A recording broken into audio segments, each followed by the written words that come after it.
سلام، سروشم. بازی مونوپولی میخوام بهتون معرفی کنم، ورژن کارت خان.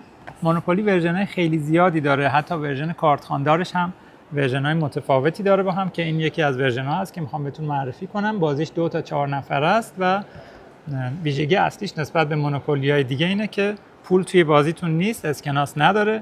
هر بازیکنی کارت داره، کارت بانکی داره و یه کارت خان که همه کارهای بانکی با این انجام میشه. کار بانکدار بازی خیلی راحت شده، همه چی توی حافظه دستگاه میمونه و دیگه حتی تقلبم توی بازی امکان پذیر نیست و بازی خیلی جذاب و سریع هم انجام میشه نسبت به مونوپولی‌های دیگه. بریم که چیدمان و اجزای بازی و روش بازی رو کامل براتون توضیح بدم.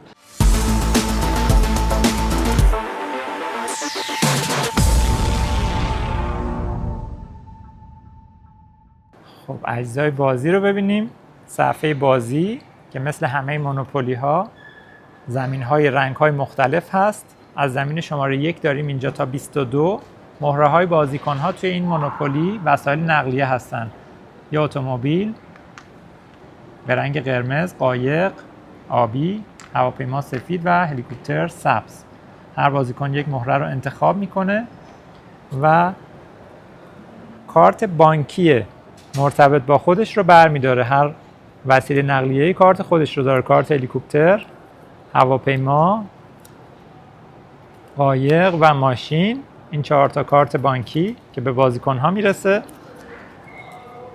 دستگاه کارتخوان بازی که وظیفه بانکداری رو خیلی راحت‌تر میکنه و بانکدار بازی کارش خیلی راحته. محاسبات همه چی توش هست، حافظه داره و اطلاعات رو تو خودش ذخیره نگه می‌داره. از ابتدای بازی تا لحظه پایان بازی همه چی رو خودش مدیریت و منیج میکنه. کارت‌های شانس بازی که حالا کارت‌هایی که دارم بهتون نشون میدم، کارت‌های شانس بازی، کارت‌های بانک بازیکن‌ها، همشون پشتشون این قسمت بارکد دارن. این بارکدهایی که می‌بینید برای این هست که در واقع این کارتخوان بازی از این بارکدها استفاده میکنه و اطلاعات رو میتونه بخونه. تمام این کارت‌های شانس اینو دارن. کارت‌های بانک همشون بارکد دارن و بارکدهای متفاوتی که دستگاه اونها رو شناسایی میکنه. خونه‌های بازی که تعدادشون توی این مونوپولی به اندازه تعداد زمین هاست. هر زمینی یه خونه بیشتر توش نمیتونه باشه، فقط ارزش خونه هست که بالا میره. به خاطر همین تعداد خونه ها هم کم شده. یک جفت تاس استاندارد 6 وجهی و سندهای تمام این زمین ها، تمام 22 زمین بازی که شماره گذاری شدن و رنگ های مختلفی دارن، از شماره 1 تا 22 سند دارن که هر سندی رو کامل بهتون معرفی میکنم. اطلاعات روی سند رو بهتون میگم. قسمت‌های مختلف زمین رو بهتون معرفی کنم. زمین بازی از اینجا شروع میشه. همه بازیکن‌ها مهره‌هاشون رو اینجا قرار میدن. خونه گو با علامت این فلش قرمز رنگ، این پیکان، و اطلاعاتی که روش نوشته که شما باید 200 مونوپولی حقوق دریافت کنید و بازیکن‌ها از این قسمت در جهت فلش حرکت میکنن، دور زمین بازی حرکت میکنن و حالا اتفاقاتی که میفته. زمین‌های شماره گذاری شده سندها هستن، زمین‌هایی هستن که بازیکن‌ها میتونن اونها رو بخرن و هر بازیکنی هر زمینی رو که بخره سندش رو از بانک دریافت میکنه. این شماره ها رو کلاً به این صورت هست. اطلاعاتی که روی زمین وجود داره، شمارش هست، رنگش هست، اسم زمین اولد کنت رود، زمین 1 قهوه‌ای، و قیمت خرید این زمین 60 مونوپولی هست که اینجا قرار گرفته. به این صورت زمین قهوه‌ای کلاً 2 تا ازش هست و بعدش رنگ عوض میشه. ست این رنگ 2 تایی هست. به غیر از این شماره های 1 تا 22 که دور تا دور زمین بازی هست، خونه های دیگر رو بهتون معرفی کنم. خونه M که مربوط به کارت شانس بازی هست. هر بازیکنی که اینجا قرار بگیره یه کارت شانس میکشه، دستورش رو میخونه و باید اجرا کنه. جلوتر میایم، علامت لوکیشن داریم. خونه‌ای که تلپورت، در واقع کاربردش تلپورت کردن هست و بازیکن‌ها میتونن اگر دوست دارن 100 مونوپولی پرداخت کنن و خودشون رو به هر زمینی که دوست دارن تلپورت کنن. جلوتر میایم، قسمت زندان بازی هست، جیل، که یه قسمت توی زندان داره، این جیل، و یه قسمت جاست ویزیتینگ داره، یعنی قسمت مربوط به ملاقاتی ها دیگه زمینی نداریم. تا اینجا فری پارکینگ بازی هست که اینجا بازیکن ها اتفاقی براشون نمیفته، یک دور استراحت میکنن، جایی که بازیکن ها اگر مهرهشون اینجا قرار بگیره مستقیما و در جهت خلاف جهت بازی میفتن پشت میله های زندان. تمام خونه ها رو بهتون گفتم، دور تا دور بازی، دور تا دور زمین بازی همین ها هستن. حالا روند بازی رو بهتون بگم و یکی از سندها رو میخوام کامل بهتون معرفی کنم. روال بازی به این صورت هست که بازیکن ها توی نوبتشون این یک جفت تاس رو میندازن و به اندازه مجموع عدد این تاس ها مهرشون حرکت میکنه. اگر توی زمین ها بیفتن، زمین هایی که شماره گذاری شدن، اگر اون زمین تا حالا فروش نرفته باشه، اولین بازیکنی که توی هر زمینی بیفته میتونه اون زمین رو بخره، میتونه هم نخره که حالت نخریدنش رو بعد توضیح میدم. برای خریدن هر سندی، هر زمینی کافیه که اون مقدار پول زیرش رو بازیکن‌ها پرداخت کنن و اون زمین رو بخرن. توی ستاپ اولیه بازی باید بازیکن‌ها یه مقداری پول توی کارتشون باشه که این رو توضیح بدم به چه صورت هست و قسمت جذاب بازی که این دستگاه کارتخوانش هست. برای ستاپ اولیه قبل از اینکه هر بازیکنی تاس بریزه این رو باید انجام بدید. هر بازیکنی 1500 تا توی کارتش پول داره، مثل همه مونوپولی های کلاسیک دیگه 1500 مونوپولی باید کارت ها شارژ بشن. برای روشن کردن دستگاه کافیه که این دکمه رو بزنید و این الان دستگاه روشنه. این چراغی که داره چشمک میزنه برای همین هست. کارت های بانک بازیکن هایی که توی بازی هستن رو یک به یک روی دستگاه قرار میدیم به طوری که به شکلی که این قسمت بارکدش روی این چراغ ها قرار بگیره. وقتی قرار میدم الان متوجه میشید که صداش میاد. این هلیکوپتر بود و کارت بعدی ماشین، قایق، بوق و هواپیما.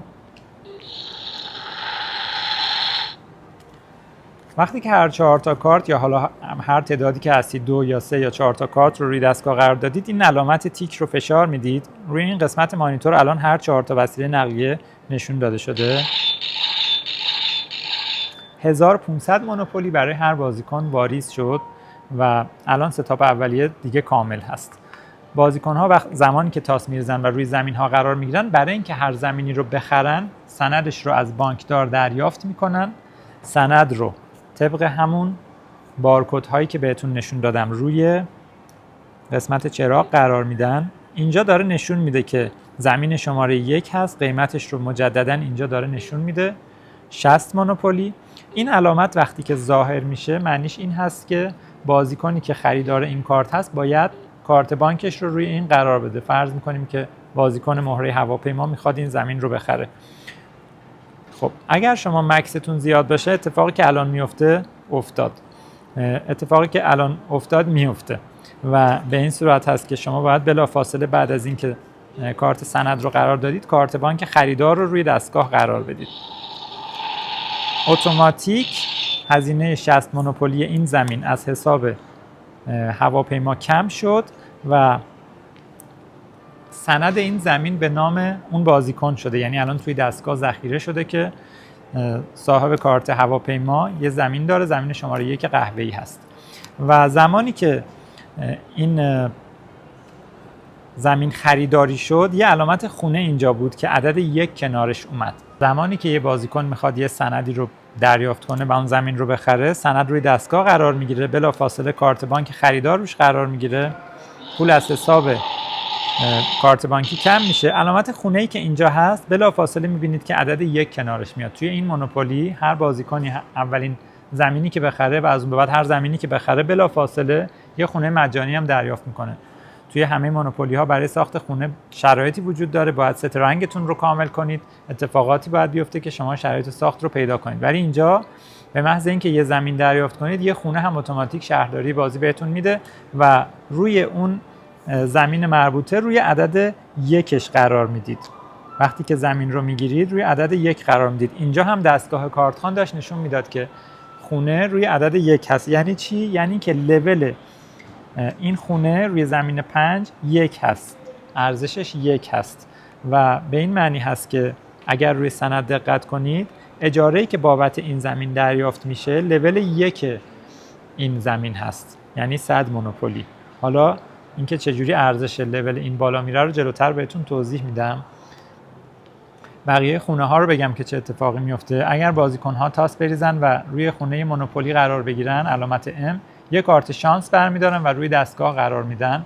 اتفاقات مختلفی روی کارت های شانس هست که ممکنه به نفعتون باشه یا به ضررتون، و به این صورته که مثلا الان داره میگه که شما بچه دار شدین، بچه‌تون هم پسر هست، این رو روی دستگاه قرار میدید. اتفاقی که میفته ارزش ملک شما بالا میره و همسایه هاتون از دست گریه های بچه‌تون فراری هستن. به این صورت از بس گریه کرده همه رو فراری داده. ارزش ملک شما یه دونه بالا میره و ارزش ملک های همسایه پایین میاد. کارت های شانس جالبی توی بازی هست و افکت ها و صداهایی که این دستگاه هم میده باز جالب هست. این میگه که الان طوفان تورنادو معروف اتفاق افتاده و پشت بوم خونه‌تون کنده شده. رفت پشت بوم رفت. اتفاقات که میفته ممکنه به ضررتون یا حتی به نفعتون باشه. مثلا تو این کارت میگه که هوا خیلی عاشقانه شده و شما و یه نفر دیگه میتونین به اتفاق 200 مونوپولی از بانک دریافت کنین و برین برای خودتون گردش. به به چه هوایی، صدای بلبل هم میاد. اینم کارت های شانس بازی که هر کارتی که استفاده میکنید روی دستگاه قرار میدید، اتفاق مربوطه رو رقم میزنید طبق نوشته‌ای که داره. حالا ممکنه مثلا گفته باشه کارت رو بذارید بعد سندتون رو بذارید، ممکنه دو تا سند با هم جابجا بشن، ممکنه اتفاقی که الان افتاد ارزش ملکتون بالا بره یا پایین بیاد. هر کارتی که استفاده میکنید زیر دسته کارت ها قرار میدید و میره این پایین. توی خونه لوکیشن اگر قرار بگیرید و دلتون بخواد خودتون رو تلپورت کنید، میتونید بیاید روی این قسمت علامت M رو میزنید، یک بار، دو بار، سه بار، روی علامت لوکیشن که رسید کارت بانکتون رو اینجا قرار میدید. هزینه تلپورت کردن 100 مونوپولی هست. شما 100 مونوپولی اگر دوست داشتید البته پرداخت میکنید. مهره‌ای که اینجا اومده میتونه به هر خونه دیگه تلپورت بشه. میتونید وارد یکی از زمین‌هایی بشید که تا حالا فروش نرفته و اون رو بخرید. میتونید وارد یه خونه لوکیشن دیگه بشید. میتونید برید نزدیک خونه شروع قرار بگیرید که خیلی سریع از اونجا رد بشید و اتفاقی که اینجا میفته هر بازیکن یک دور که میزنه 200 مونوپولی حقوق دریافت میکنه. شما میتونید وارد یکی از زمین‌های خودتون بشید. این چه فایده‌ای داره؟ خب همینجا یک نکته رو باید بهتون بگم. ارزش ملک هر بازیکن، ارزش زمینش زمانی افزایش پیدا میکنه که خودش یا یه بازیکن دیگه مجدداً وارد اون زمین بشه، یعنی پاخور داشته باشه. هر زمینی که پاخور پیدا کنه ارزشش بالا میره. خب شما میتونید با استفاده از تلپورت کردن خودتون وارد زمین خودتون بشید و ارزش ملکتون رو بالا ببرید. توی مونوپولی کلاسیک وقتی که شما کالر ست داشته باشید میتونید ساخت و ساز انجام بدید. توی این مونوپولی زمانی که کالر ستتون برقرار میشه ارزش ملک ها اتوماتیک بالا میره. حالا جالبه که اگر خودتون کالر ستتون رو کامل کنید یه اتفاقی میفته، اگر بقیه کالر ست رو به کمک شما کامل کنن، یعنی تمام زمین‌های یک رنگ صاحب پیدا کنه، ارزش ملک‌ها یه دونه افزایش پیدا می‌کنه. اما اگر خود بازیکن کالر ستش رو کامل کنه ارزش ملک‌ها 2 واحد افزایش پیدا می‌کنه، یعنی از روی 1 میره روی 3. خب توی قسمت زندان گفتم بهتون 2 قسمت وجود داره، قسمت اینجل و جاست ویزیتینگ. توی قسمت اینجل شما توی زندان هستید، پشت میله ها هستید. توی قسمت جاست ویزیتینگ توی قسمت ملاقاتی هستید. زمانی که با پای خودتون بیاید زندان اینجا اسیر نمیشید و توی قسمت ملاقاتی ها قرار میگیرید و از اونجا عبور میکنید میرید. زمانی که شما بیافتید توی خونه گو تو جیل زمانی هست که پشت میله های زندان قرار میگیرید و برای آزاد شدن باید بهاش رو پرداخت کنید. برای پرداخت بهای آزادی از زندان این علامت M رو میزنید، یک بار، 2 بار، علامت میله های زندان که اومد کارت بانکتون رو روش قرار میدید. هزینه آزادی از زندان 100 مونوپولی هست که از حسابتون کم شد، در زندان باز شد و شما میتونید بعد از پرداخت این جریمه تاس بندازید و مثل بازیکن‌های عادی حرکت کنید، از زندان بیایید بیرون. یه نکته وجود داره برای آزادی از زندان، شما میتونید به جای اینکه هزینه پرداخت کنید جریمه پرداخت کنید، بگید که من میخوام جفت بیارم. تاس میندازید برای جفت آوردن. اگر تاس انداختید جفت اومد، میتونید بدون پرداخت جریمه آزادی از زندان خلاص بشید و با اون تاس حرکت میکنید میاید بیرون.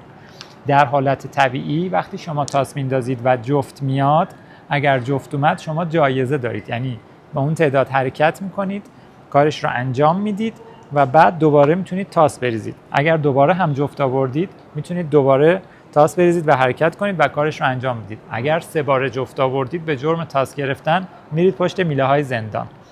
و اتفاقی که میفته زمانی که از جفتتون برای آزادی از زندان استفاده میکنین، اون جفته دیگه جایزه نداره. اما اگر 3 دور پشت سر هم به امید جفت انداختن، به امید جفت آوردن تاس انداختید و جفت نیومد، دیگه زندان شما رو نمیخواد و نونخوار اضافی نمیتونه نگه داره. جریمه رو به زور ازتون میگیره و از زندان پرتتون میکنه بیرون. باید جریمه رو بدید بیایید بیرون. خب برای دریافت حقوق زمانی که 1 دور زدید و به خونه شروع رسیدید، این علامت ام رو میزنید، علامت فرش خونه گم میاد، کارت بانکتون رو اینجا قرار میدید، بلا فاصله حقوق 200 مونوپولی به حسابتون واریز میشه. اگه یه بازیکن توی زمین شما قرار بگیره باید بهتون اجاره پرداخت کنه. چقدر؟ خود دستگاه توی حافظه داره، ولی برای اینکه خودتون هم بدونید این خونه ها از شماره 1 تا 5 ارزش گذاری شدن که شما این خونه رو میتونید جابجا کنید. اگر دستتون بخوره و این جابجا بشه اشکالی نداره، چون توی حافظه این هست و هر زمانی که دوست داشتید میتونید سندتون رو روی دستگاه قرار بدید و ارزش ملکتون رو اینجا ببینید که این رو بتونید اصلاح کنید. برای اینکه اجاره دریافت کنید از مستاجرتون، این کارت رو روی دستگاه قرار میدید و بهای اجاره رو اینجا نشون میده. بعد کارت بانک مستاجر رو قرار میدید. اتوماتیک الان پول از حساب دارنده قایق کم میشه و به حساب دارنده هواپیما واریز میشه در جا. این خب اتفاقی که افتاد، این بوق زد و علامت خونه عدد 2 جلوش اومد، یعنی ارزش این ملک الان 1 واحد افزایش پیدا کرد. اگر خودتون هم توی خونه خودتون قرار بگیرید بدون پرداخت هیچ هزینه‌ای میتونید ارزش ملکتون رو بالا ببرید. به چه صورت؟ خب الان این کارت شماره 5 مربوط به هواپیما هست. سند رو روی دستگاه قرار میدیم. فرض کنیم که بازیکن صاحب هواپیما خودش برگشته توی زمین خودش، میخوایم ارزش ملکش رو بالا ببریم. سند رو روی دستگاه قرار میدیم، کارت بانک هواپیما رو میذاریم بدون اینکه پولی ازش کسر بشه، فقط صدا میده و ارزش ملکش از 2 روی 3 میره. طبق این جدولی که اینجا هست ارزش اجاره ها بالا میره و این دستگاه هم این رو نشون میده، ارزش اجاره ها رو از 1 تا 5 واحد. اینجا زمین خالی نداریم مثل مونوپولی کلاسیک که اینجا براتون رنت نوشته باشه. لند رنتی وجود نداره، هر زمینی حتما خونه توش هست. و نکته دیگه‌ای که باید بهتون بگم، بازی تا زمانی ادامه داره که اولین بازیکن ورشکست کنه. بازیکن‌ها کی ورشکست میکنن؟ زمانی که بدهی بالا بیارن این دستگاه شروع به بوق زدن میکنه. هر بازیکنی که بدهکار بشه قبل از این که ورشکست کنه باید هر چی زمین داره به طلبکار خودش واگذار کنه. یعنی وقتی بدهکار شدید سند رو میذارید، دستگاه حساب میکنه ببینه که ارزش اون سند برای بدهی شما کافی بوده یا نبوده. اگر کافی بود اون علامت منفی براتون توی حسابتون مثبت میشه و شاید یه چیزی هم ته حسابتون بمونه، اما این سند مالکیتش تغییر میکنه به طلبکارتون میرسه. پس سندهاتون یکی یکی واگذار میشن تا زمانی که بدهیتون صاف بشه. اگر بدهیتون صاف نشد و همه سنداتون رو از دست دادید دیگه شما ورشکسته هستید. این دستگاه بلافاصله پایان بازی رو اعلام میکنه و برنده بازی کسی هست که پولدارتر از همه بازیکن‌ها باشه. نکته دیگه که باید بهتون بگم، اگر شما توی یک زمینی افتادید و نخواستید اون زمین رو بخرید باید اون زمین به مزایده گذاشته بشه. روش مزایده رو براتون توضیح بدم. فرض کنیم که حالا این زمین که صاحب داره، این زمینی که الان صاحب نداره رو، زمین شماره 16 زرد، زمین کاونتری استریت رو میخوایم به مزایده بذاریم. این رو روی دستگاه قرار میدیم، نشون میده اینجا زمین شماره 16 به ارزش 260 مونوپولی. علامت ام رو میزنیم، علامت چکش مزایده و صداش هم اومد. حالا زمانی که من این تیک رو بزنم مزایده آغاز میشه. اولین بازیکنی که روی دستگاه روی علامت ام بزنه یعنی که 20 مونوپولی این رو میخواد. این چراغ‌هایی که اینجا روشن شده یعنی اینکه زمانی هست که بازیکن‌های دیگه فرصت دارن تا توی مزایده شرکت کنن. 40 مونوپولی دوباره میزنه 60 مونوپولی. هر بازیکنی که میخواد روی این میزنه و 4 چراغ فرصت هست برای بازیکن‌های دیگه که دوباره توی این مزایده شرکت کنن. هر زمانی که دیگه هیچ بازیکنی شرکت نکنه، به هر عددی رسیده باشه، کسی که آخرین ضربه رو روی دستگاه زده اون سند رو برنده شده و به اون قیمتی که خودش خواسته کارت بانکش رو میذاره و اون زمین رو میخره. مالکیتش براش ثبت میشه. اینم روش انجام مزایده. دیگه توی این دستگاه نکته‌ای نبود که نگفته باشم. حقوق گرفتن، آزادی از زندان، تلپورت شدن و روش مزایده هم که براتون توضیح دادم. مرسی که ویدیو رو تا اینجا نگاه کردین. اگر سوال یا نظری در مورد بازی داشتین حتما از اون بپرسین. امیدوارم تندرست باشین. خدا نگهدار.